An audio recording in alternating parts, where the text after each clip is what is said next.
Yo, what's up with y'all, man? I hope you're doing good. If you're new and you're a fan of the NBA, subscribe to this channel. So let's get straight into it. It's like it's Minute Maid, hijack 4, renegade, 24, number 8, Kobe shit fade away, ballin' since 11th grade, still in school, let them hate. So through my time as an NBA fan, I've learned a lot, and I still am learning a lot by doing the type of things that you're doing right now. Just chilling, watching YouTube videos, and also watching these real life games and picking up information on your own. During all this time spent in this realm, so many theories, ideas, and terms have been made and placed over teams and players, and these terms, theories, and ideas have made life so much easier for us fans. But here's my gripe and the reasoning that led to this vibe-worthy video being created. But before I get into my bag, you already know the deal, you already know the drill. I gotta hold you up for a quick second. I'm posting my first ever IRL basketball video sometime this week. The dude who sits down all day and talks about teams and hoopers all day long. You get to see if I'm trash or one of the better NBA content creators to hoop on this platform. Link in the description, subscribe to that channel. But if you're a lazy one, it's right there. Go ahead and drop that sub so we can go ahead and do our thing.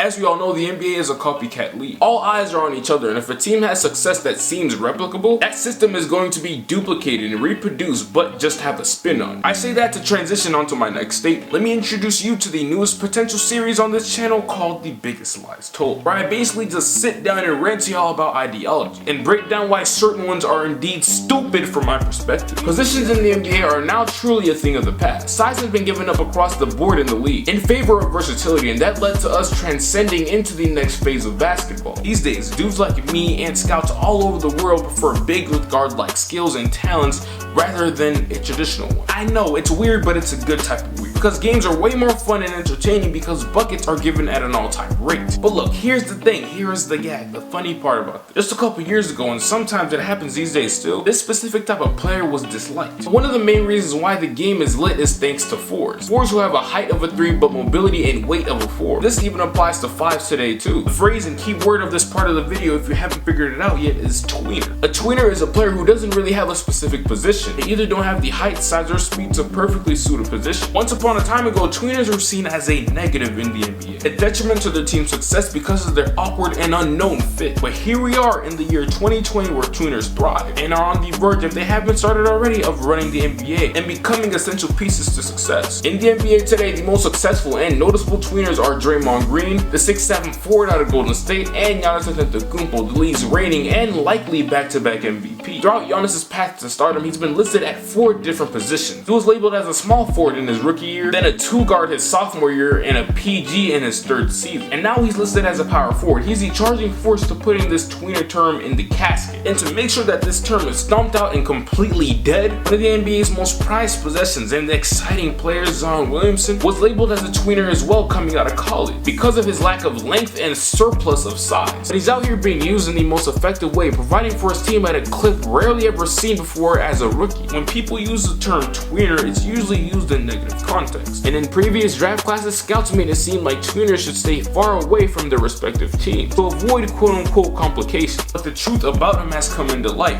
and they're what's popping in the NBA currently. Versatility, that's key to success these days. Tweeners can do much more than the traditional 4, and typically tend to be more athletically gifted than their competition, and that causes mismatch problems and forces teams to match their size. Now guys like Giannis, Draymond, and Zion definitely aren't the first tweeners to have major success in the league. Charles Barkley, the dude that you see on TNT with the almond looking head, he's one of the best examples. Dude had the height of a 2-guard but was way too obese to play the 2 and played like a big man. This tweener concept has me thinking that it probably shouldn't ever even been a thing in the first place. But I do see why it was one. For so long, traditional 4s who were big as hell and stood at damn near 6'10" or 11 were the norm, and those are the type of dudes that were sought after. But things have quickly changed and evolved. You see what I did there? Thanks to this evolution, guys like Al Horford, back when he was useful, was a tweener. Back in his days in ATL, he would always complain about how he wanted to play the power forward position, but he consistently played at the 5 because Atlanta didn't have any other option. And even though he was at a disadvantage almost every other night in height, that disadvantage wasn't nearly enough to outweigh his positive production. And come to find out, over these last few years, the man was never truly meant to play the 4 because he's just too damn slow. This tweener talk has to die because a lot of y'all's favorite teams are starting one right now. I was in my bag just now, I know, but sit down tight because I'm not even done yet. Devin Booker, Zach LaVine, Karl Anthony Towns, and Trae Young all have one thing in common. They're all some of the NBA's most elite scorers. They can put up an abundance of buckets in a matter of minutes. And they're all hella young and haven't even reached their prime or peak years yet at all. Those are all great things, of course, but they tend to get blacklisted from conversations that they deserve to be in, simply because every single one of their teams reek, which leads a lot of fans to question truly how great these players are. People start to think that they aren't that great, and if they were, then their teams would be much more respected and they would be winning games.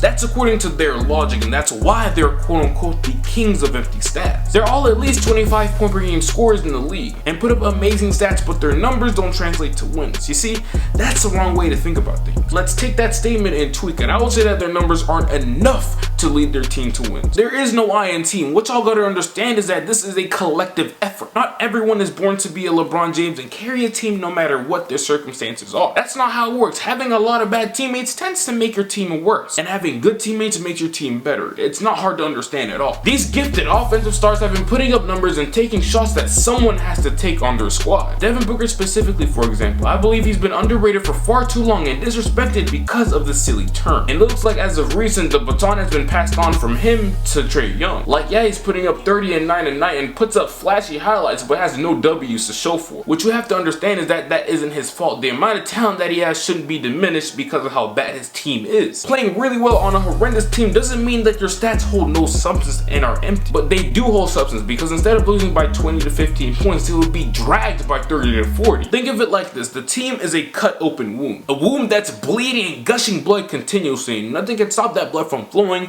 but a cloth of some sort to slow down the leakage, of course, but at the end of the day, the blood is still gonna keep flowing until more talent is added over time and the organization begins to heal. Did you see what I just did there, bro? This wordplay go crazy. We're starting to see that analogy with D-Book on the Phoenix Suns. The Suns have allowed themselves to heal over time, and now they're at a point to where they would have been in the playoffs this year if it wasn't for suspensions and crazy injury. This is the best Phoenix Suns team that we've seen in a minute. I believe that the term empty stats belong and deserve to be placed on players who don't really have much of an impact. The opposing team don't have to drop no game plan for you. They're totally fine with you dropping your little 19 to 25 points. The perfect example for an empty stats player is someone like Tim Hardaway Jr. Now, he's not a bad player at all, and actually, as of recent, he's been playing stellar for the Dallas Mavericks. He's playing in his natural role, isn't being asked to do too much, and is actually efficient this year. Man was putting up 19 points per game for the Knicks last year before getting traded. But his 19 wasn't pretty and didn't terrify or give anyone hell. He only shot 38% from the field. I promise you, not a single soul is out here game planning for Tim Hardaway Jr. Like, are you crazy? Who in their right mind is game planning for Tim Hardaway Jr.? Nobody. Because he doesn't have that type of impact. He cannot control the flow of the game. But for someone like Devin Booker, who sees constant double team, and Trae Young, who sees blitz from teams from time to time, it happens because those dudes terrify NBA defenses and have true star power. Way too many of these high status dudes in the league get this empty stats player label. Empty stats can only be applied when a subpar mid player gets too much shine and opportunity. That is the best way to put it, and it is my true definition of empty stats. But according to the basketball geniuses on Twitter and Instagram, Cat, D-Book, Karl Anthony Towns, they're the same people. I'm leaving that in there because I'm too lazy to edit. LaVine, Cat, Trae Young, D-Book are empty stats players. And if we're being real here, if that's the case and that's the way you want to look at things, that means that Damian Lillard and Bradley Beal are also empty stats players. Are you dumb, stupid, or dumb? Do you see that logic? It makes no sense at all. If you're having that type of energy, you gotta keep that same type of energy and apply that same type of logic. Looking at it from that point of view, they're on the same boat. But do you see what I'm saying though? That logic doesn't make sense. Damian Lillard and Bradley Beal are proven stars, but just like Trae Young, Cat, D-Book, LaVine, and the rest of those guys, their team reeks, and that's to no fault of their own. I ain't gonna lie, I was in my bag just now and I didn't know that I had that in me. This is the end of the video though, man. I really do appreciate you for coming over here on my channel and seeing what I have to talk about today. Make sure right before you leave that you know, do the little things like, comment, subscribe. If you like this video, let's go ahead and see if we can hit 1,000 likes in this video and share this video with anybody that you see calling any of these said players empty stats players. Go ahead and throw them this link and tell them to skip to the part where I talked about empty stats players. Go ahead and do all that for me. I'd really appreciate you. But aside from all that, I want you to make sure that you go ahead and make your day great. But until then, I'll get right with you. No way, remember back when I couldn't get a play, no home, I ain't have a place to stay, I got to work, made a certain free the way. Told my girl who'd ever